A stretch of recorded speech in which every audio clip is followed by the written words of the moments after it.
लेकिन किसी कुत्ते की जीवन कथा शायद ही सुनी हो।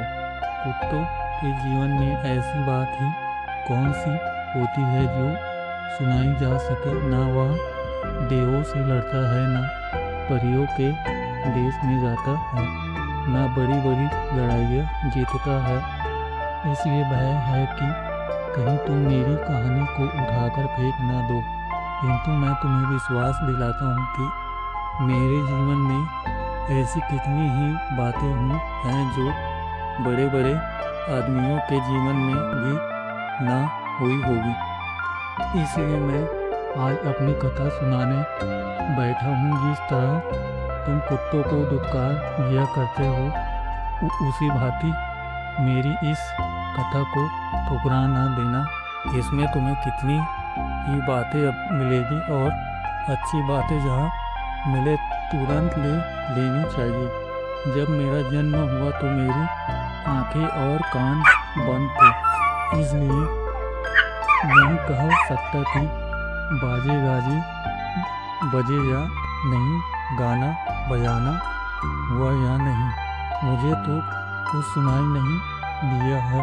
हाँ, जिस बिछावन पर मैं लेटा था वहाँ रुई की भांति नर्म था। सर्दी जरा भी ना लगती थी। मैं दिल में समझ रहा था कि किसी बड़े घर में जन्म हुआ है। लेकिन जब आंखें खुली तो मैंने देखा कि एक बाहर की रात में अपनी माता की छाती से चिपटा हुआ पड़ा हूँ। तो हम 4 भाई थे, 3 लाल थे, मैं काला था। उस पर सबसे छोटा और सबसे कमज़ोर। माता भी हम लोगों के पास कम रहती थी। उन्हें खाने की तो मैं इधर उधर दौड़ना पड़ता था। वहाँ रात भर जागकर गांव की रक्षा करती थी। क्या मजाल कि कोई अनजान आदमी गांव में कदम रख सके। दूसरे गांव के कुत्तों को तो वह दूर ही से देखकर भगा देती थी। जब किसी खेत में कोई सांड घुसता तो उसे दूर तक भगा आती। मगर इतना सब कुछ करने पर भी कोई उन्हें खाने को ना देता। बेचारी पेट की आग से जला करती थी। उस पर हम लोगों की चिंता उन्हें और मार डालती थी। इसलिए जब भूख सताती तो कभी कभी माँ चोरी से घरों में घुस जाती और खाने की जो चीज़ मिल जाती लेकर निकल भागती। उन्हें देखते ही लोग मारने दौड़ते और घरों के द्वार बंद कर देते। एक दिन बड़ी ठंड पड़ी, बादल छा गए और हवा चलने लगी। हमारे भाई ठंड न सह सके और मर गए। हम 2 ही रह गए। माताजी बहुत रोई, मगर क्या करती। गांव वालों को खीर दी, उन पर दया ना आई। आदमी इतने मतलबी और बेदर्द होते हैं, यह मैंने पहली बार देखा। एक दिन गांव में उत्सव था। एक बनिए के यहाँ ब्राह्मण भोज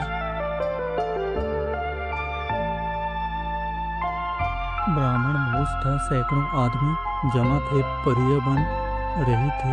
माताजी बार बार उधर जाती पर धुतकार पाकर भाग आती थी। किसी को इतनी दया न आती थी कि एक टुकड़ा उनकी ओर फेंक दी। एक टुकड़ा दे देने से कुछ कमी न पड़ जाती। पर यहाँ कौन समझाए। जब सब चीज़ें तैयार हो गई तो आंगन में पत्तल डाल दिए गए। लोग अपने अपने आसन पर जा बैठे और भोजन परसा जाने लगा। उसी समय माताजी बाहर पहुंची।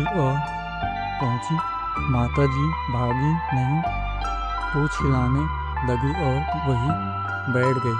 वह आदमी जब किसी काम से भीतर चला गया तो माताजी भी दबे पांव दालन में जा पहुंची।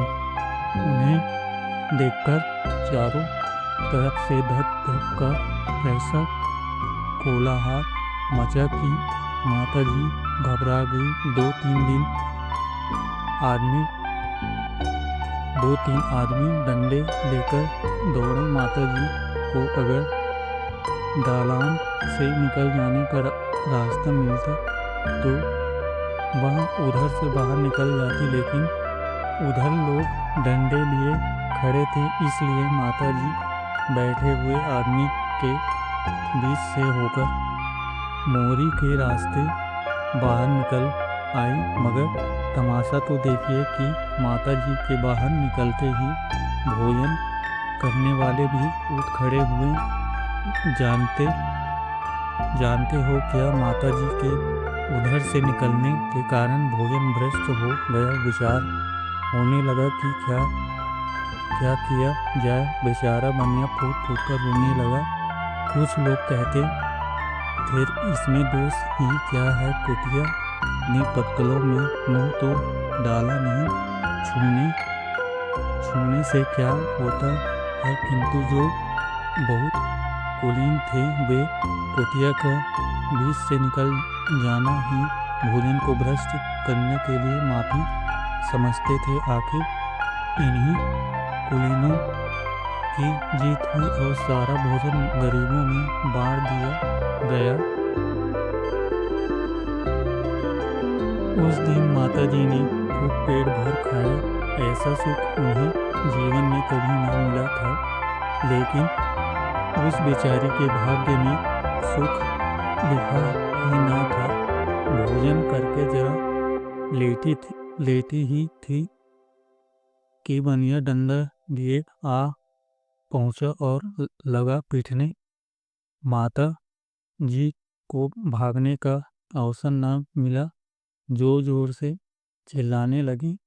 उनका विलाप सुन पत्थर भी पसीज जाता, पर उस निर्दयी को जरा भी दया नहीं आई। मैं मन में कूद रहा था, अपना कुछ वंश होता तो बनिए राम को इस बेदर्दी का मजा चखा देता, लेकिन जरा सा बच्चा क्या करता।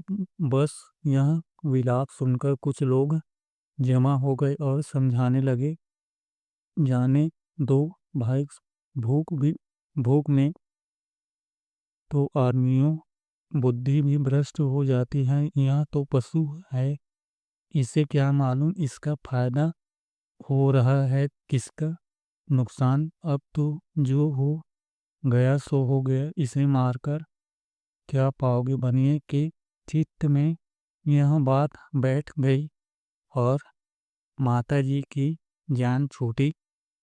उसी दिन शाम को एक बटोही गांव में आकर ठहरा। उसने एक पेड़ के नीचे उपले दिलाए और हांडी में दाल चढ़ाकर आटा गूंथने लगा। आटा गूंथ चुकने पर उसने हांडी उतार दी और सामने के कुएं पर पानी लेने चला गया। आटा पत्तल पर रखा हुआ था। इतने में माता जी घूमती हुई वहां पहुंच गई और शायद यह समझकर कि आटे का कोई मालिक नहीं, वहां खाने लगी। मुसाफिर ने कुएं पर से ही धत धत करना शुरू किया, लेकिन माताजी ने फिर भी ना देखा। बेचारा माथे पर हाथ धरकर रोने लगा। आज 3 दिनों का भूखा थका मादा उस पर भगवान की यहाँ लीला। 2-3 दिन आदमियों ने समझाया, भाई तुम्हारा तो 4-6 आने का नुकसान हुआ। कल तो इसने हजारों पर पानी फेर दिया। मुसाफिर ने कहा, मैं क्या जानता था कि चंडालिन घात में बैठी हुई थी। बूढ़े चौधरी बोले, जान पड़ पड़ता है आज का तुम्हारा भोजन उसी के भाग्य में था। मसल है सह की मुहर आने आने पर, खुदा की मुहर है दाने दाने पर, फिर से बनवाकर खा ले बेचारे। मुसाफिर ने फिर से चौका लगाया और भोजन बनाने लगा। चौधरी वहीं बैठ रहे। मुसाफिर ने पूछा, बाबा मैं आपकी उस कहावत का मतलब नहीं समझा, जरा समझा दीजिए। चौधरी बोले, एक फकीर यह कहकर सबके दरवाजे पर भीख मांगता फिरता था, सह की मुहर आने आने पर, खुदा की मुहर दाने दो पर। एक मनचले रईस ने उस फकीर से कहा, साईं यह बात समझ में नहीं आती, भला दानों पर कैसी मुहर। साईं ने कहा, नहीं बेटा, खुदा जिसको जो दाना देना चाहेगा वही पा सकता है, दूसरा हरगिज नहीं पा सकते। इसकी जब चाहो तब परीक्षा कर सकते हो। रईस ने कहा, लीजिए मैं अभी परीक्षा लेता हूँ, मगर यह बात सच निकले तो मैं आपका गुलाम हो जाऊंगा।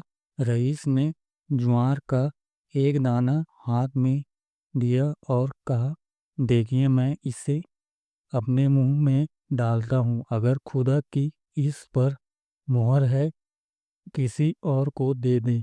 यह कहकर उसने दाने को अपने मुंह में फेंका, पर दाना मुंह में ना जाकर जमीन पर गिर पड़ा और एक चिड़िया उठाकर ले गई।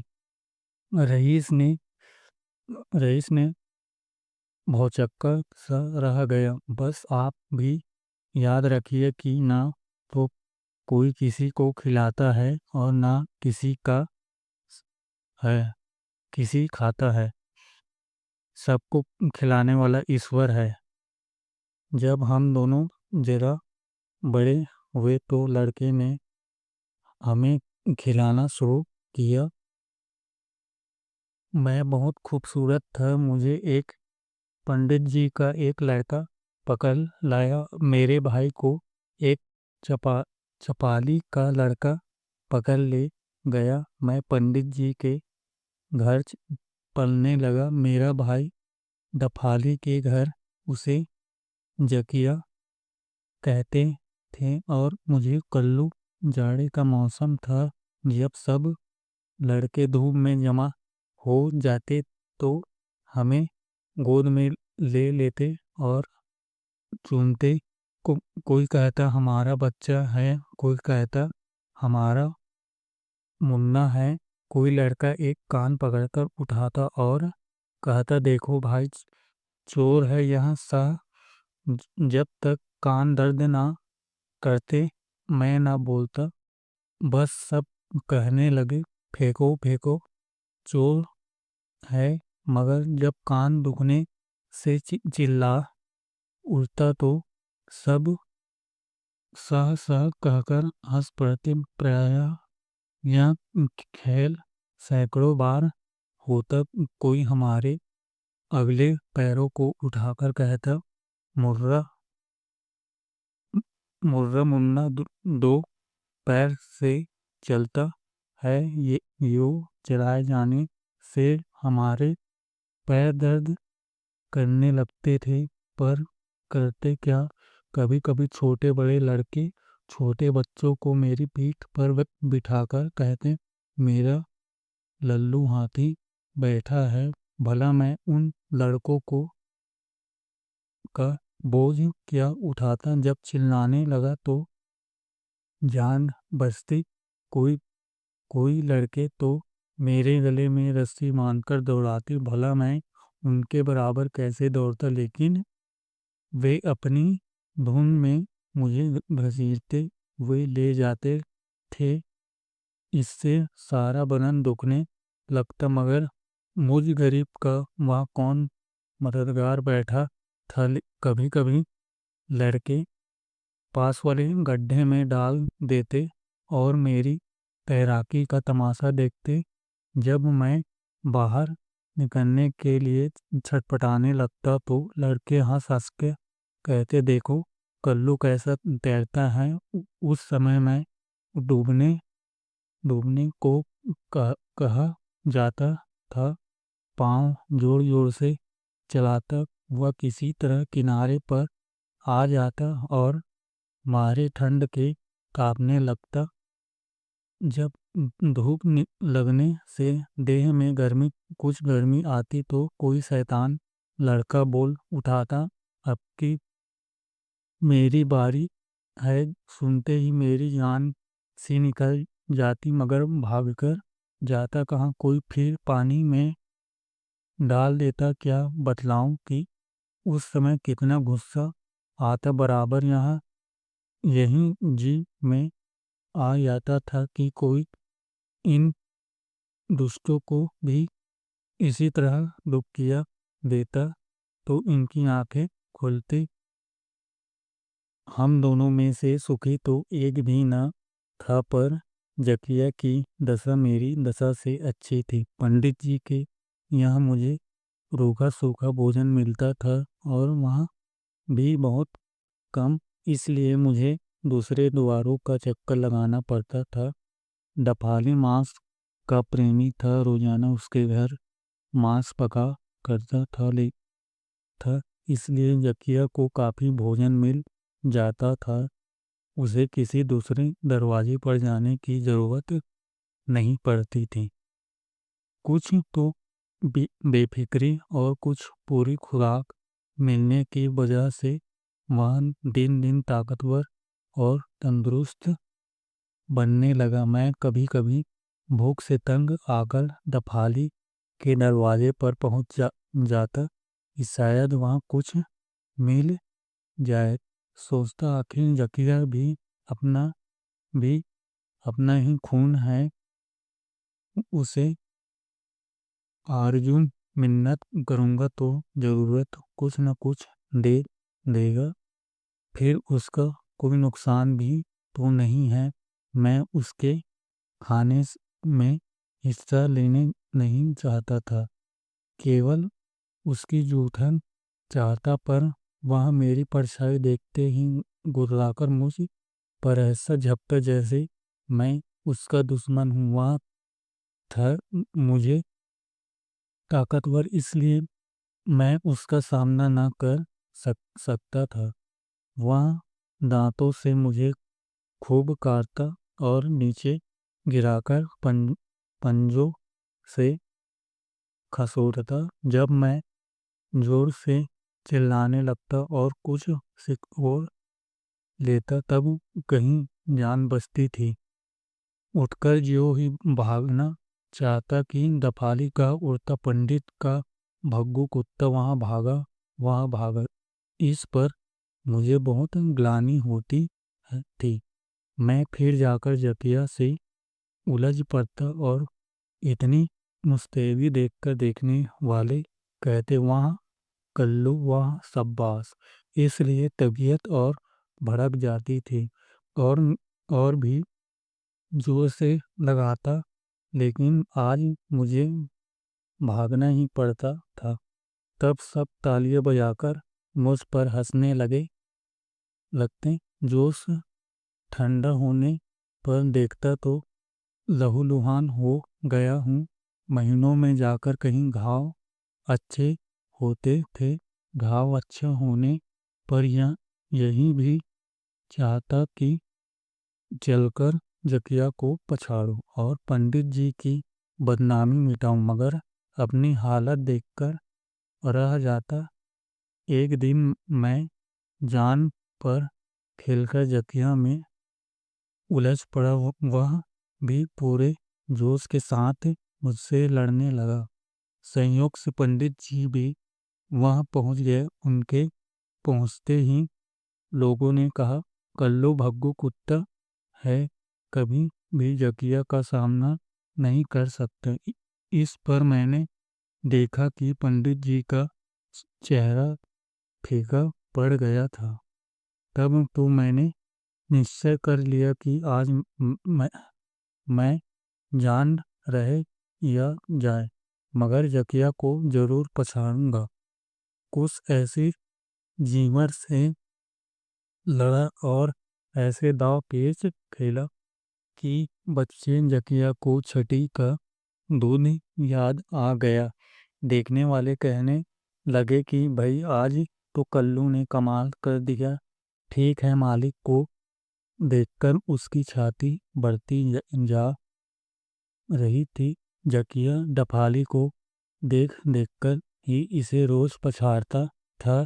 आज पंडित जी को देखकर कल्लू ने नीचा दिखाया। मैंने देखा पंडित जी का चेहरा उस समय खिल उठा था, मानो मैंने उनकी लज्जा रख ली। अब उन्होंने मेरी खुराक कुछ बढ़ा दी। उधर जकिया पर डफाली और भी तवज्जो करने लगा। एक दिन की बात है कि माता जी डफाली के दरवाजे पर पहुंच गई। उस समय जकिया वह मौजूद न था। डफाली ने माता जी की दीन दशा देखकर एक टुकड़ा फेंक दिया। जो ही माता जी उठाने को आगे बढ़ी कि जकिया पहुंच गया और माता जी पर टूट ही तो पड़ा। संयोग से वहीं पर मैं भी पहुंच गया। फिर क्या था, जकिया से जान बचाकर माता जी मुझसे भिड़ गई। मैंने तो उन पर वार करना नहीं चाहता था, लेकिन वह पूरी ताकत से मुझ पर वार करने लगी। उस समय मुझे बड़ी हंसी आती थी। पेट भी क्या चीज़ है, इसके लिए लोग अपने पराये को भूल जाते हैं। नहीं तो अपनी सगी माता और अपनी सगा भाई क्यों दुश्मन हो जाते। यह तो हम जानवरों की बातें हैं, मनुष्यों की ईश्वर जाने। मेरे पंडित जी के घर अनाज बहुत होता था। घर कच्चा था और चूहों ने अपना अड्डा जमा लिया था। उनके उपद्रव से घर वालों का नाकोदम था। वो लोग चाहते थे कि चूहेदानी लगाकर इनका सर्वनाश कर दिया जाए, मगर पंडित जी यह कहकर टाल देते थे कि चूहे गणेश जी के वाहन हैं, इन्हें तकलीफ नहीं देनी चाहिए। इनके खाने से कितना अनाज कम हो जाएगा। उनका विश्वास था कि चूहे जितना गल्ला नुकसान करते हैं उसका विश्वास था कि चूहे जितना गल्ला नुकसान करते हैं उसका चौगुना श्री गणेश जी की दया से उपज में बढ़ जाता है। इसलिए जब वह किसी को चूहेदानी लगाते देखते तो उससे पचासों बातें कहते। पंडित जी की नाहक लोगों पर खूब बैठ गई। जब कहीं देवी देवताओं की भक्ति की चर्चा होती तो पंडित जी का नाम पहले लिया जाता था।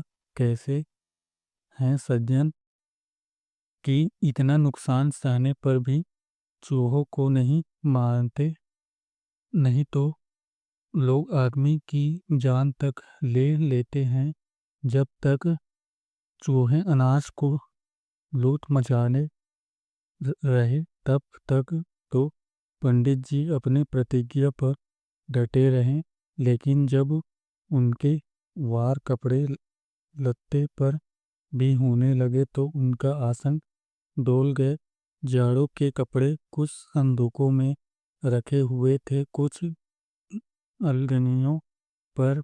गर्मियों में किसी ने उसका परवाह नहीं कि बरसात में जब धूप में डालने के लिए निकाला गया तो सारे कपड़े कुतर पड़े थे।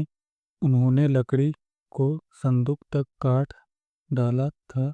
पंडित जी की आंखों में खून उतर आया। चूहों ने एक एक चीज में हजारों छेद कर दिए थे। 200-250 पर यहाँ पानी फिर गया था। अब तो पंडित जी ने ठान लिया कि जैसे भी होगा इन चूहों का सर्वनाश करके ही छोड़ूंगा। उसी दिन एक बिल्ली पाली और 3-4 चूहेदानियां मंगाई। फिर क्या था, रोजाना चूहे फंसने लगे। मुझे भी विनोद का मसला मिल गया तो यहाँ मैं पूरा शाकाहारी हो गया था, क्योंकि विशेष अन्न जल खाना पीना पड़ता था। मांस पर रुचि ही न होती थी, लेकिन शिकार खेलने पर बड़ा मज़ा आता था। मज़ा तो मुझे क्यों ना आता, यहाँ तो मेरी खानदानी बात थी। जब पंडित जी चूहेदानी खोलते उस समय कल्लू कल्लू पुकारते, मैं कहीं भी होता तीर की तरह वहां पहुंच जाता था। उस समय मैं खिलवाड़ करता था, वह देखने ही लायक होता था। चूहों को खिलाकर जान से मार डालता था। वह खाता ना था, मगर भाई जकिया रोज मांस खाता और वह भी उस शिकार में शामिल हो जाता था। और कभी कभी माता जी भी पहुंच जाती थी। उन दिनों उनका खूब पेट भरने लगा। फिर तो माँ मन ही मन हम लोगों को आशीर्वाद देने लगी। शायद उन्हें पिछले बच्चों की याद भी आने लगी हो। यदि वे भी जीते होते तो उनकी खूब सेवा करते। भाई साहब के जीवन में आता तो दो, दो एक चूहे को पेट में रख लेते, मगर मैं तो बाबा काल भैरव जी की शपथ खाकर कहता हूँ कि खाने के लिए सूंघता भी ना था। उस समय चूहों की जान लेने में हम लोगों को जरा भी दया ना आती थी, या ख्याल भी ना होता था कि इनमें भी जान है।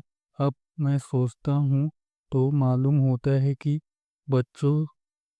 बच्चे जो हम लोगों को अपने विनोद के लिए कष्ट देते थे, या कोई निर्दयता का काम नहीं करते थे। विनोद में इन सब बातों पर ध्यान ही नहीं दिया जाता। पंडित जी बहुत खुश होते जब हम लोग चंद मिनटों में 50 चूहों को सदा के लिए बेहोश कर देते। जिस गड्ढे में फेंक फेंक कर मुझसे लड़के खेलते, उसी में गांव के सभी छोटे बड़े नहाते धोते थे। गड्ढा यह भी बहुत गहरा, इसलिए 12 महीना पानी भरा रहता था। कच्चा होने के पर भी उसका पानी स्वच्छ था। पंडित जी की स्त्री अपने छोटे बच्चों को रोजाना सावधान करती थी कि खबरदार उस गड्ढे की ओर कभी ना जाना, नहीं तो डूब जाओगे। प्रायः सभी माँ बाप अपने बच्चों को ऐसी चेतावनी देते रहते, मगर लड़के कब मानने लगे। माँ बाप की नज़रें बचाकर गड्ढे में पर पहुंच ही जाते और तरह तरह के खेल खेलते। कोई पानी में कतल फेंकता, कोई मेढकों पर निशाना लगाता। कुछ सयाने लड़के पानी में कूद जाते और तैरने का अभ्यास करते करते। होनहार को कौन रोक सकता है। गांव के कुछ लड़के गड्ढे में तैर रहे थे। पंडित जी का छोटा लड़का भी पहुंच गया पहले, तो वह किनारे पर ही खेलता रहा। मगर उसके जीवन में क्या आया कि जरा मैं भी तैरूं आगे बढ़ा ही था कि पांव फिसल गया और डूबने लगा। सब लड़के घबराकर चिल्लाने लगे, लड़का डूबा, मगर किसी की निकालने की हिम्मत ना पड़ती। अगर कोई सयाना होता तो कुछ कोशिश भी करता, तो डूबते हुए को निकालने में सभी डरते हैं।